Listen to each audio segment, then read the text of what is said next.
Outside the Lines first report right now.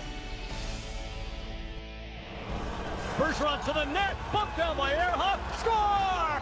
In sports' ultimate test, Game 7, the Boston Bruins truly went the distance to win Lord Stanley's Cup.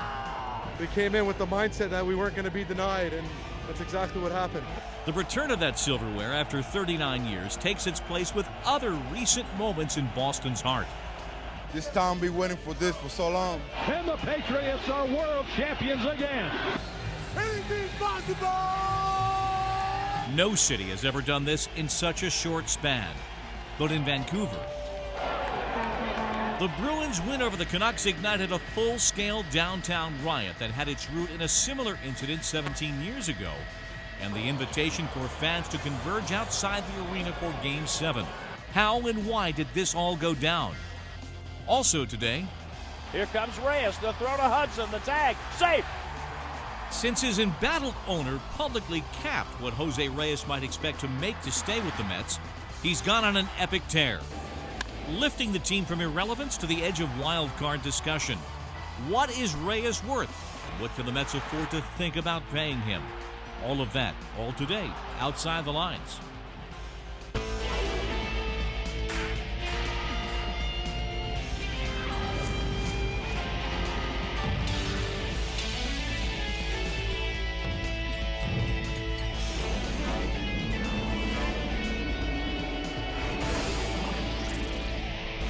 And now, reporting for Outside the Lines, Bob Ley.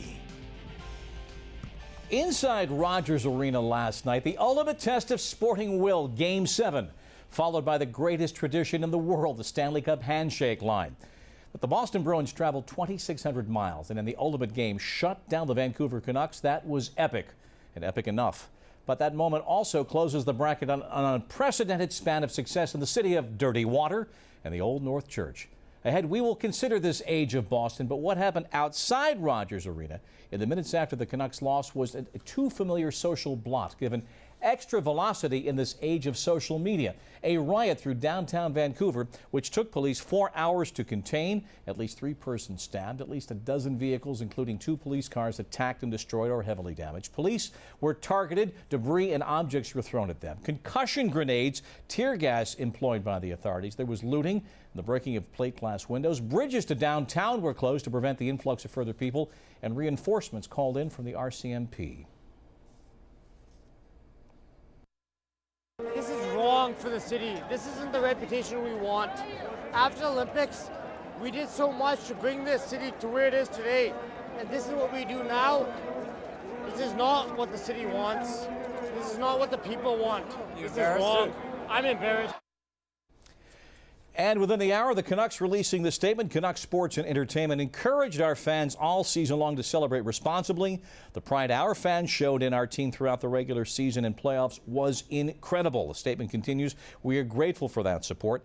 The destructive actions and needless violence demonstrated by a minority of people last night in Vancouver is highly disappointing to us all. It was eerily reminiscent of a larger riot following the Canucks Game 7 loss to the New York Rangers for the Stanley Cup back in 1994. That game in New York City, the fans spontaneously descended on downtown. Last night, Game 7 in Vancouver, there was a fan zone that had been established, and approximately 100,000 fans were said to be on hand beyond those who were inside the arena. Andrea Woo of the Vancouver Sun was on the street last night reporting in real time on Twitter and also picking photographs of what was happening. What did you see last night? Oh, a lot of sadness, a lot of destruction, a lot of drunk folks. Who were these people, and what connection did they have, if any, to hockey sentiment and rooting for the Canucks? Well, what the Vancouver police are saying today that it didn't seem like it was simply disappointed, angry Canucks fans. They said it seemed like the work of anarchists, criminals, people who had rioted in Vancouver before during the Olympics. They said some people showed up with masks and gasoline and gas masks, and they were well prepared to riot, seemingly regardless of what the outcome of the game was going to be. Approaching Game 7 yesterday and knowing what had happened, there was over $1 million US dollar of damage in 1994. when the Canucks lost on the road in New York City. With how much was 94 in the general public consciousness of what happened downtown that year? It was very, very much on the minds of people here. We certainly didn't expect anything like this to happen again. The Vancouver Police Department did have a plan in place. They were hoping to employ their meet and greet strategy, which they did during the Olympics, which is, a very kind of friendly, passive approach to tourists and fans and large crowds. But it was quickly realized that that wasn't going to work, and then they ramped up their efforts quite quickly and deployed riot police, RCMP, police from other detachments. They also established the fan zone. Again, heading in, had any voice been raised along the lines of, is this a good idea, inviting tens of thousands of additional people downtown?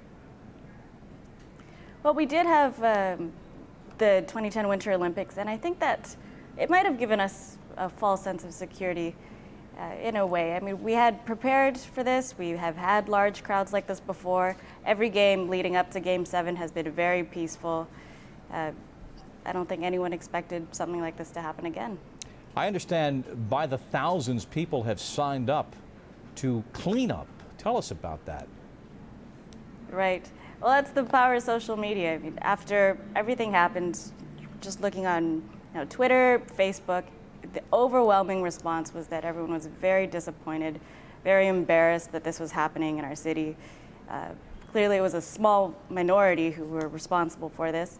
A Facebook page was started, I think, while the riots were still happening, asking people to send in their photographs of people, of rioters, of looters, and to tag the people that they recognized. And then shortly after that, another Facebook was established to rally people to clean the streets of Vancouver. And of course, in the age of social media, even two-time National Basketball Association MVP Steve Nash, who's a native of nearby Victoria, and by the way, the brother-in-law of Canucks forward Manny Malhotra, was on Twitter last night. I saw this tweet move live. He said, "Vancouver, please stop burning stuff. We're a great city and have a lot of class. Our team is great and our championship will come soon." So that was out there last night. Yep. I mean, it was the small minority. No one expected this. How many arrests according to police? Okay, riot by the numbers. There were just under 100 people arrested. There were 150 people in hospitals overnight. 9 police officers were injured, and they had stuff thrown at them, and some were bitten by rabid rioters, I guess. 15 cars burnt. Yes, bitten. 15 cars burnt, including 2 police cars. And the numbers, as you say, with police saying that there were anarchists at the heart of much of this. Andrea Woo, outstanding reporting for the Vancouver Sun.